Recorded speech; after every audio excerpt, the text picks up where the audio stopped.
और अब वो मुद्दा जिस पर आज देश में सियासत गर्म है। दरअसल असम के गुवाहाटी में संघ प्रमुख मोहन भागवत ने संघ कार्यकर्ता मिलन समारोह में हिस्सा लिया। इस दौरान मोहन भागवत ने एक बड़ा बयान दिया। उन्होंने कहा कि हम सभी हिंदुओं को एक मानते हैं, लेकिन कुछ लोग हैं जो उनमें जाति के नाम पर भेद मानते हैं। इसके आगे उन्होंने यह भी कहा कि संघ कार्यकर्ता सम्मेलन में मोहन भागवत ने बयान दिया कि जहां शाखा वहां हमने हिंदुओं को एक किया। हिंदुओं के मकान, मंदिर, शमशान की रक्षा करनी है। संघ प्रमुख मोहन भागवत के बयान का सियासी विरोध भी हो रहा है। विपक्ष ने पलटवार किया। ऐसे बयानों से नफरत फैला रहे हैं संघ प्रमुख। आज समाज का जीवन ऐसा हो गया है कि इसके लिए प्रयास करना पड़ता है। वो मित्र बनने चाहिए, सब जाति वर्ग के, सब पंथ प्रांत के, सब भाषा भाषी, इसमें हमारे मित्र और हमारे कुटुंब के मित्र होने चाहिए। और जहां शाखा के नाते अपना बल है, वहां समाज को समझाइश करते हुए, समाज की समझाते हुए ठीक से मंदिर, पानी, स्मशान सब हिंदुओं का एक हो, ये देखना है। मोहन भागवत के बयान पर सियासत भी शुरू हो गई। आम आदमी पार्टी के सांसद हैं संजय सिंह। उन्होंने संघ प्रमुख के बयान पर कहा कि आदिवासियों, दलितों और किसानों की जमीनों पर कब्जा किया जा रहा है। वो भी तो हिंदू हैं। उनके लिए सरकार और आरएसएस ने क्या किया? आरजेडी का आरोप यह कि आरएसएस और बीजेपी का काम देश में तनाव पैदा करना है।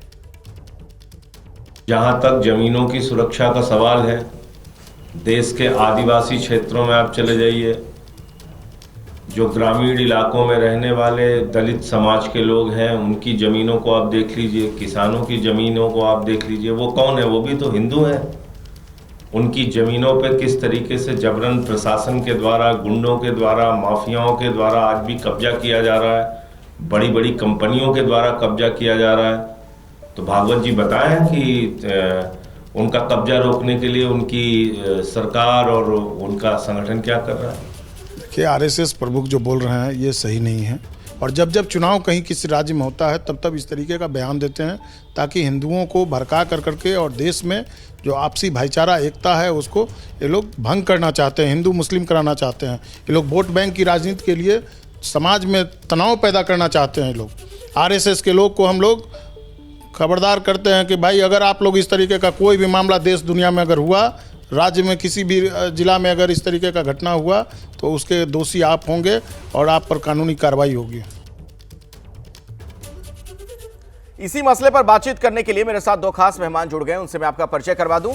हाफिज गुलाम सरवर हमारे साथ हैं, मुस्लिम धर्मगुरु के तौर पर मौजूद हैं, उनसे हम बातचीत करेंगे। और प्रोफेसर गीता भट्ट भी आपको नजर आ रही हैं, आरएसएस विचारक हैं, आप प्राध्यापक भी हैं। आप दोनों का बहुत बहुत स्वागत है। और पहले गीता जी, सवाल आपसे ही है मेरा कि संघ प्रमुख को अभी ये बातें जो उन्होंने कही हैं, अभी क्यों उन्होंने ये बात कही और इसका मतलब हम क्या निकालें?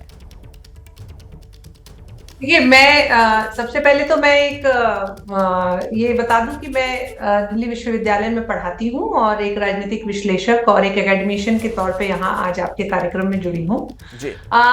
देखिए, लेकिन साथ ही साथ मैं ये जरूर आपको कहना चाहूंगी कि राष्ट्रीय स्वयंसेवक संघ जो है वह भारत की जो एक सनातन संस्कृति की पृष्ठभूमि है उसको आधारभूत मानते हुए समाज के कल्याण के लिए पिछले 100 वर्षों से कार्यरत है।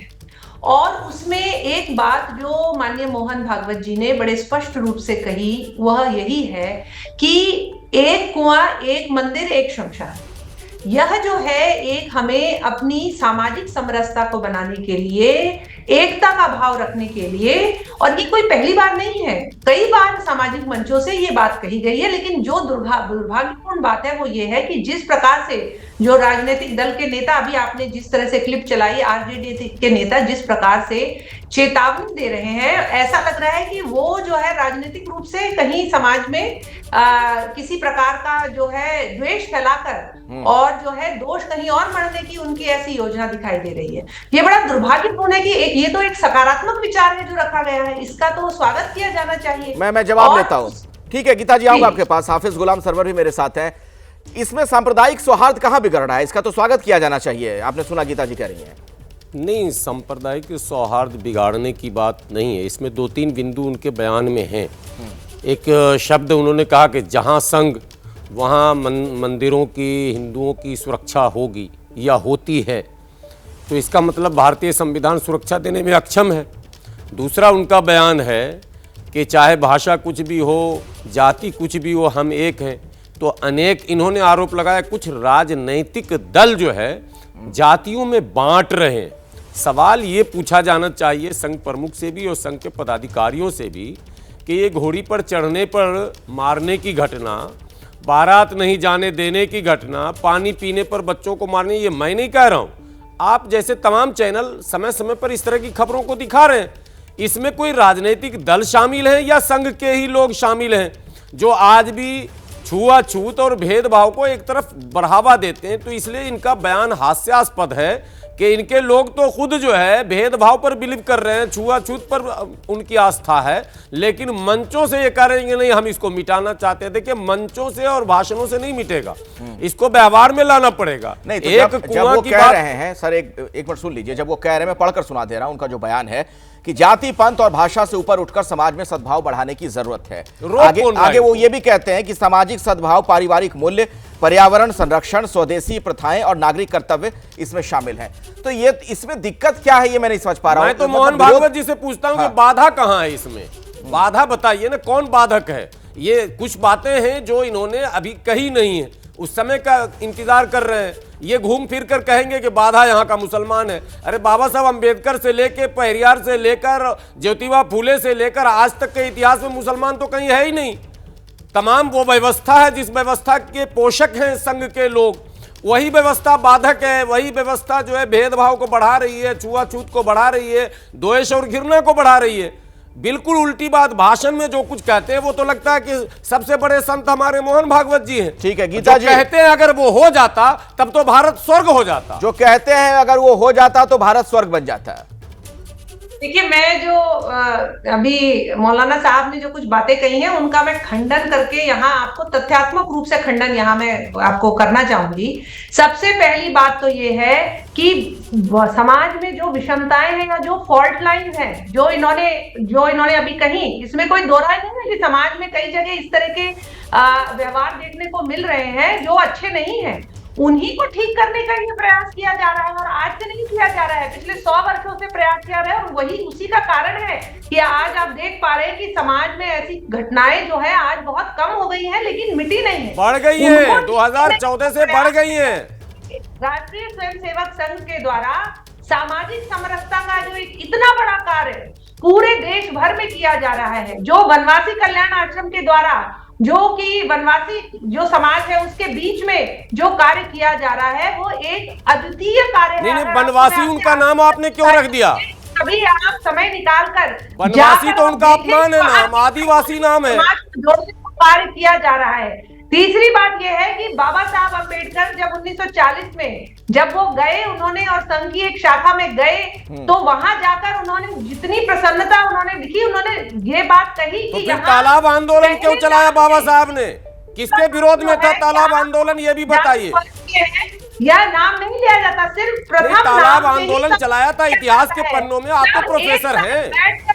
कतार में बैठकर, पंक्ति में बैठकर सब एक साथ भोजन करते हैं, सब एक साथ। यही तो मैं कह रहा हूं कि जो दिख रहा वो है नहीं। सद्भाव का भाव देकर एक साथ भोजन तो नहीं लेकिन गुलाम सरवर जी, ये जो बयान दिया गया संघ प्रमुख ने जो कुछ भी कहा उसमें कहीं मुसलमानों का तो जिक्र था नहीं। आप अपनी इस बहस में मुसलमान शब्द ले आए, तो क्या ये ना माना जाए कि जानबूझकर इस तरह की बातें आप लोग करते हैं, मुसलमानों को डराने का खेल चल रहा है? नहीं, 100 साल का संगठन है और संविधान लागू होने से पहले के इतिहास को पढ़िए और बाद के इतिहास को। आज अगर संविधान ना होता तो नंगा नाच हो रहा होता। जब से 2014 के बाद से आप देखिए कि डिस्क्रिमिनेशन कितना बढ़ा, उसका ग्राफ सर्वे कर लीजिए। कम मोच रखने पर हत्या, घोड़े पर चढ़ने पर मारपीट, पानी पीने पर मारपीट। मैं यही तो पूछना चाहता हूं कि आपके इन तमाम प्रोग्रामों के क्रियान्वयन में बाधा कहां है? आप तो सशक्त हैं, शासन में हैं, प्रशासन में हैं, सत्ता में हैं और संगठनात्मक ढांचा इतना मजबूत है, तो फिर आप समरसता की जो बात 100 साल से कर रहे हैं वो समरसता दिख क्यों नहीं रहा? उसमें कहीं मुसलमान है ही नहीं। उसमें जो भी बाधाएं हैं वो तो आपकी ओर से उत्पन्न की जा रही हैं, लेकिन आप समाज को जाकर आपने ये कहा ना थोड़ी देर पहले कि कि अभी ये बात कही जा रही है, कुछ दिन के कही बाद जाएगी। मुसलमानों को लेकर भी बात कही जाएगी। कही जाएगी। तो ये काल्पनिक जो अगली बात आप ला रहे हैं पंक्ति दिमाग में, उनकी। कहां से ला रहे हैं? ये तो इसका मतलब कहीं ये ना, ये तो नहीं है किसी बहाने मुसलमानों को डराया जाता है। मुसलमानों को नहीं डराया जा रहा, दलितों को डराया जा रहा, आदिवासियों को कि देखो ये मुसलमान है, निशाना बहाना मुसलमान है, निशाना दलित और आदिवासी है। जिस व्यवस्था की पोषक संघ है उस व्यवस्था में दलित आदिवासी के लिए समरसता, समानता, सम्मान का कहीं जगह ही नहीं है। लेकिन सभी हिंदुओं को आपसी सम्मान और सहयोग के माध्यम से अलग अलग उपयोग की चीजों को साझा करना चाहिए। अगर इस तरीके का बयान दिया जा रहा है तो इसमें केवल दिक्कत फिर कथनीय क्या है। है? अभी एक बड़ी खबर आ रही है, दिल्ली विधानसभा की कार्यवाही दोपहर 2 बजे तक के लिए स्थगित कर दी गई है। सीएम रेखा गुप्ता से विपक्ष के विधायकों ने मुलाकात की और आपको मैं बता दूं, नेता प्रतिपक्ष आतिशी के साथ पहुंचे हैं आपके सभी विधायक। महिलाओं को 2500 रुपए की योजना लागू करने की मांग की गई है। सीएम रेखा गुप्ता से मिलने के बाद आतिशी का बयान सामने आया कि हमने महिलाओं को 2500 रुपए देने की बात कही है। सीएम ने 8 मार्च तक पैसा देने का आश्वासन दिया है, यह आतिशी की तरफ से बात कही गई है। और फिलहाल दिल्ली विधानसभा की कार्यवाही दोपहर 2 बजे तक के लिए स्थगित कर दी गई है। नेता प्रतिपक्ष आतिशी के साथ पहुंचे आम आदमी पार्टी के सभी विधायक, मुख्यमंत्री से उनकी मुलाकात हुई है और महिलाओं के लिए 2500 रुपए देने की जिस योजना का जिक्र चुनाव से पहले किया गया था उसे लागू करने की मांग की गई। और आतिशी कह रही हैं कि सीएम ने 8 मार्च तक पैसा देने का आश्वासन दिया है, भरोसा दिया है। तो आज पहली बैठक हुई दिल्ली विधानसभा की। ये जो नवनिर्वाचित विधायक पहुंचे थे, आज उन्होंने शपथ ली है।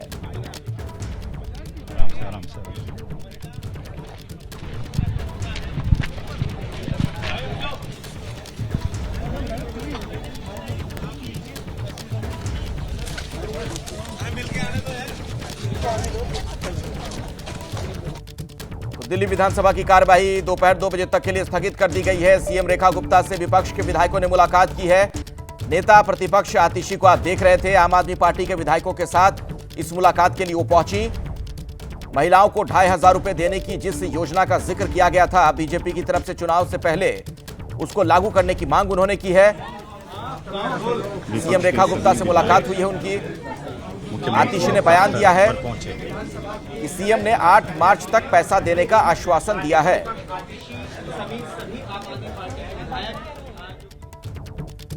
मुलाकात करने जब पहुंची थी सीएम से आतिशी, उस दौरान की तस्वीर आप देख सकते हैं। अपने तमाम विधायकों के साथ मुख्यमंत्री से उन्होंने मुलाकात की है और 2500 रुपए कब आएंगे वाली ये तख्ती लेकर भी विधायक यहां पर पहुंचे हुए थे। इसे बड़ा मुद्दा बनाने की कोशिश में है लगातार आम आदमी पार्टी। नतीजों के बाद से ही सवाल पूछा जा रहा है। यह कहा जा रहा है कि जब कहा गया था कि कैबिनेट की पहली बैठक में यह फैसला लिया जाएगा, तो अब तक यह फैसला क्यों नहीं लिया गया? और इसी सिलसिले में नेता जो प्रतिपक्ष हैं आतिशी, अपनी पार्टी के विधायकों समेत मुख्यमंत्री से मिलने के लिए पहुंची और उनका दावा यह कि मुख्यमंत्री ने उन्हें भरोसा दिया है कि 8 मार्च तक यह पैसा दे दिया जाएगा। हमने मुख्यमंत्री से पिछले 2 दिन से समय मांगा हुआ था। हमें 2 दिन से समय नहीं मिला था और आज हम सत्र के दौरान मुख्यमंत्री रेखा गुप्ता जी से मिलने गए और हमने उनसे कहा कि जो पहली कैबिनेट का वादा था, मोदी जी ने जो गारंटी दी थी, वो वादा तो टूट गया है, वो गारंटी झूठी साबित हो गई है। 8 मार्च को हम ये उम्मीद करते हैं कि पहली किश्त महिला सम्मान योजना की 2500 रुपए की दिल्ली की हर महिला के खाते में ज़रूर आएगी। अभी तक कोई आश्वासन नहीं मिला कि 8 मार्च तक खाते में आएंगी, तो हम इंतज़ार कर रहे हैं कि दिल्ली की सभी महिलाएं, मैं भी इंतज़ार कर रही हूं कि जो मोदी जी ने वादा किया था कि हर महिला के खाते में 8000 रुपए देंगे, वो ज़रूर आए। प्रधानमंत्री नरेंद्र मोदी आज एक दिन के बिहार दौरे पर हैं। वो भागलपुर से बिहार के लिए 24,000 करोड़ रुपए से ज्यादा के प्रोजेक्ट की शुरुआत करेंगे। इस दौरान पीएम किसान निधि योजना के 6 साल पूरे होने पर देश भर के 12 करोड़ किसानों के लिए इसकी 19वीं किश्त भी जारी करेंगे। आपको बता दें कि प्रधानमंत्री मोदी लोकसभा चुनाव के बाद अपने तीसरे बिहार दौरे पर बरौनी में dairy plant, Nawada Tilaiya rail line दोहरीकरण और इस्माइलपुर रफीगंज फ्लाईओवर का भी उद्घाटन करेंगे। इसके साथ ही प्रधानमंत्री कई और भी योजनाओं का उद्घाटन करने वाले हैं, शिलान्यास करने वाले हैं और भागलपुर से जारी करेंगे किसान सम्मान निधि योजना की जो 19वीं किश्त है वो। तो बिहार के दौरे पर प्रधानमंत्री मोदी आज बिहार को बड़ी सौगात दे सकते हैं। कई योजनाओं का उद्घाटन होना है, कुछ का शिलान्यास होना है।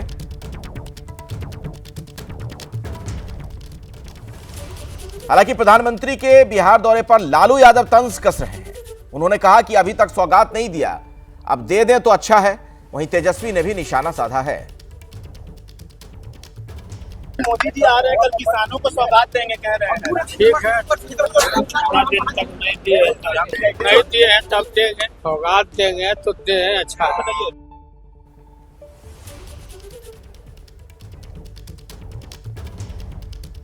तो अब सौगात दे दें तो अच्छा है, ये कहते हुए लालू यादव। प्रधानमंत्री मोदी का भागलपुर में भी कार्यक्रम है। अब बिहार का चुनाव आएगा तो बिहार आएंगे, लिट्टी खाएंगे, मधुबनी पेंटिंग देखेंगे, छठी मैया को याद करेंगे, जानकी मैया को याद करेंगे, जगह जगह जाएंगे, बोलेंगे कि बिहार को नंबर 1 बना देंगे, नंबर 1 बना देंगे। 20 साल से आप राज्य में हैं, अब तक बिहार सबसे फिसड्डी राज्यों में आ रहा है। अपना विशेष पैकेज दिया आपने आरा में, क्या आपने रंगना मैदान में आपने कहा था कि कितना 1.25 लाख करोड़ का पैकेज देंगे, क्या हुआ उस पैकेज की? कोई हिसाब किताब नहीं है। केवल जब चुनाव आता है तो मोदी जी को बिहार और बिहारी याद आते हैं। तो चुनाव आता है तो मोदी जी को बिहार के लोग याद आ जाते हैं, ये कहते हुए तेजस्वी चुटकी ले रहे हैं। मैं आपको पटना लिए चलता हूं। निधि श्री मेरी सहयोगी इस वक्त मेरे साथ मौजूद हैं। निधि, आज प्रधानमंत्री का ये पूरा क्या कार्यक्रम रहने वाला है? अब बिल्कुल देखिए, अखिलेश 3 योजनाओं का आज जो है परियोजना का शिलान्यास करेंगे पीएम मोदी, जिसमें सबसे महत्वपूर्ण है कि किसान सम्मान योजना के तहत 19वीं किश्त जो है वो आज जारी करेंगे। लेकिन अखिलेश, ये जरूरी है कि ये चुनावी शंखनाद का आज से आगाज है, और जैसा हम जिक्र कर रहे हैं कि इस बार बिहार में चुनाव है इस साल के अंत में, और ऐसे में पीएम मोदी सबसे बड़ी कोशिश होगी कि एक मंच से एनडीए के नेता एकजुट है, ये संदेश देने की। और यही वजह है कि चिराग पासवान, नीतीश कुमार, सभी एनडीए के जो प्रमुख नेता है वो सभी आज मंच पर पीएम मोदी के साथ होंगे। और आज से ये कह लीजिए कि ये जो एनडीए जो लगातार ये कह रही है कि हम एक साथ चुनाव लड़ेंगे, तो कहीं ना कहीं भागलपुर चुना है प्रधानमंत्री मोदी ने, और आज किसान सम्मान योजना के तहत वो 19वीं किश्त जारी करने वाले हैं। और इसको लेकर के ही आरजेडी हमलावर है। तेजस्वी यादव की तरफ से बयान आता है, लालू प्रसाद यादव की तरफ से बयान आता है, आम जो अलग अलग आरजेडी के नेता है वो सभी इस तरीके की बयानबाजी जो है वो करते हुए नजर आ रहे हैं। ये कहीं ना कहीं एक संदेश है कि किस तरह अब जो है वो लड़ाई फ्रंट फुट पर आरजेडी वर्सेस महागठबंधन वर्सेस एनडीए का जो है वो देखने को मिलेगा। जी बिल्कुल निधि। और देखिए, आरजेडी के सवाल उठाए जाने के बाद अब केंद्रीय मंत्रियों ने मोर्चा संभाल लिया है। आपको बता दें कि चिराग पासवान ने कहा कि प्रधानमंत्री अपने सभी वादे पूरे करते हैं, तो गिरिराज सिंह ने कहा कि बिहार में जो भी विकास हुआ है सब प्रधानमंत्री मोदी की वजह से ही हुआ है। जो बातें, जो वादे प्रधानमंत्री जी ने लोकसभा चुनाव के दौरान बिहार की जनता से किए थे, एक एक करके उन तमाम वादों को पूरा करने का कार्य प्रधानमंत्री जी के द्वारा किया जा रहा है। बिहार का विकास प्रधानमंत्री जी की प्राथमिकता में है। और स्वाभाविक है, जब डबल इंजन की सरकार है, आज जो भी विकास दिख रहा है बिहार के अंदर में, सड़क, पुल, पुलिया, गंगा नदी, 17 गो पुल, रिफाइनरी, फर्टिलाइजर, ये सब प्रधानमंत्री के कारण है। इसलिए प्रधानमंत्री आ रहे हैं और निश्चित रूप से डबल इंजन की सरकार आगे भी रहेगी। बिहार में बिहार का विकास होगा, यही संदेश। उधर प्रधानमंत्री के बिहार दौरे से पहले आरजेडी ने पोस्टर लगा दिए हैं। पटना में आरजेडी के पोस्टर लगाए गए हैं और पोस्टर में लिखा गया, मोदी जी क्या हुआ तेरा वादा। और इस तरीके से बीजेपी को राष्ट्रीय जनता दल के नेता घेर रहे हैं। आरजेडी ने स्पेशल पैकेज का सवाल भी उठाया है। पोस्टर के जरिए आरजेडी ने महंगाई पर भी हमला किया। ये देखिए जो पोस्टर लगाए गए हैं वहां पर किस तरीके से तंज किया गया है। सबसे ऊपर लिखा, बोलो बिहार को कितना दूं। तो प्रधानमंत्री मोदी का वो भाषण जो बहुत चर्चा में आया था, उसकी एक लाइन भी उठाकर यहां पर लिखी गई है और इसके जरिए घेरा जा रहा है बीजेपी को। इसके पहले आपने तेजस्वी यादव को सुना, लालू यादव को सुना। सभी का यही कहना कि जब चुनाव का वक्त आता है तो बिहार को बहुत कुछ देने की बात कही जाती है, लेकिन दरअसल कुछ दिया नहीं जाता। तो आप देख रहे हैं बिहार में चुनावी सरगर्मी अब नजर आने लगी है। हालांकि साल के अंत में चुनाव है, लेकिन आज जो प्रधानमंत्री का यह कार्यक्रम है, माना जा रहा है कि उसके साथ ही एक तरीके से यह शंखनाद है।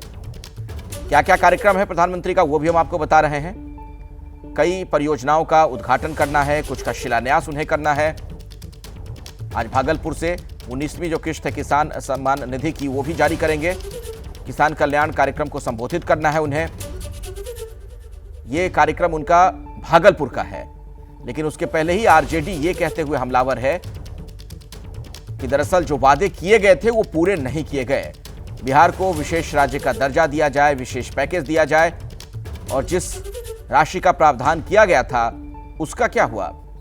किसान कल्याण कार्यक्रम में संबोधन होना है प्रधानमंत्री मोदी का भागलपुर में। किसान सम्मान निधि की 19वीं किस्त वो जारी करेंगे। आपको यह भी बता दें कि मोतिहारी में पशु प्रजनन उत्कृष्टता केंद्र का भी उद्घाटन करेंगे और बरौनी में डेयरी प्लांट का उद्घाटन करना है प्रधानमंत्री को।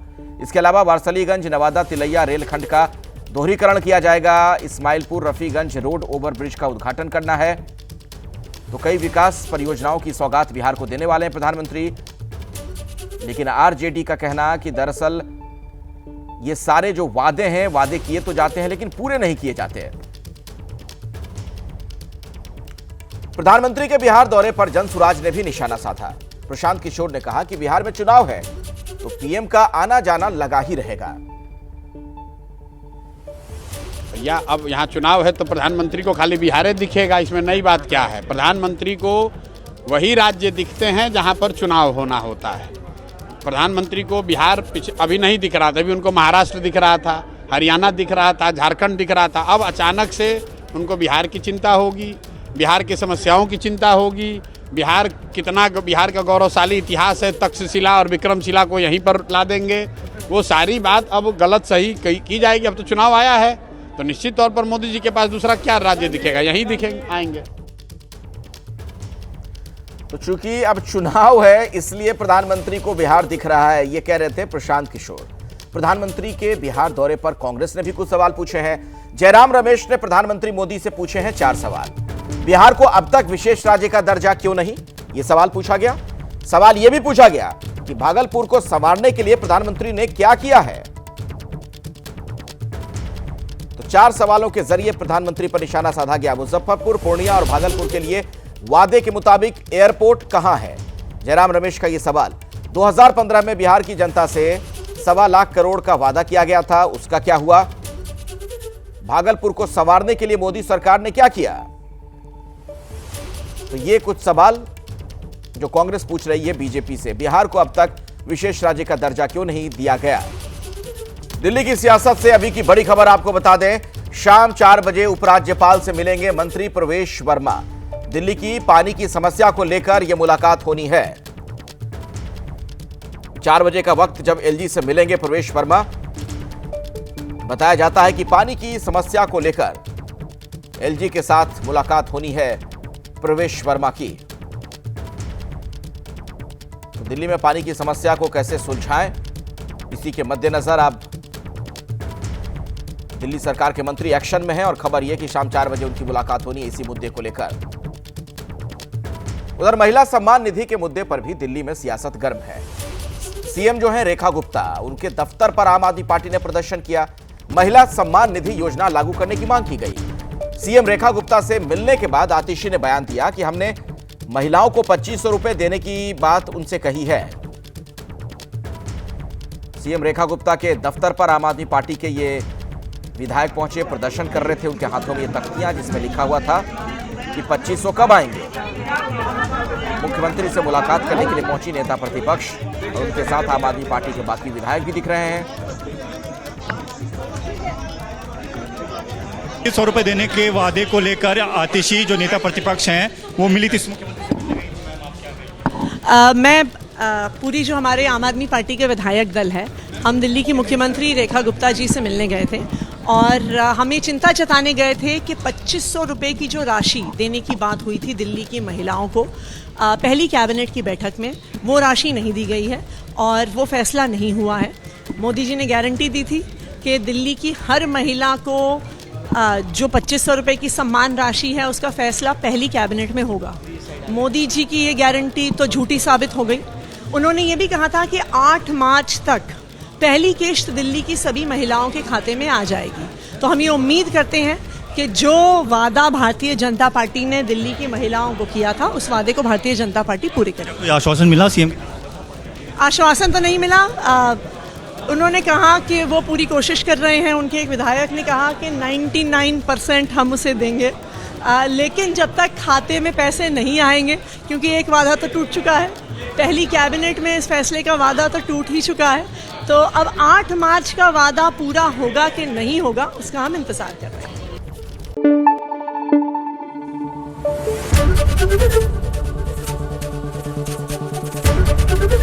ABP न्यूज़ आपको रखे आगे।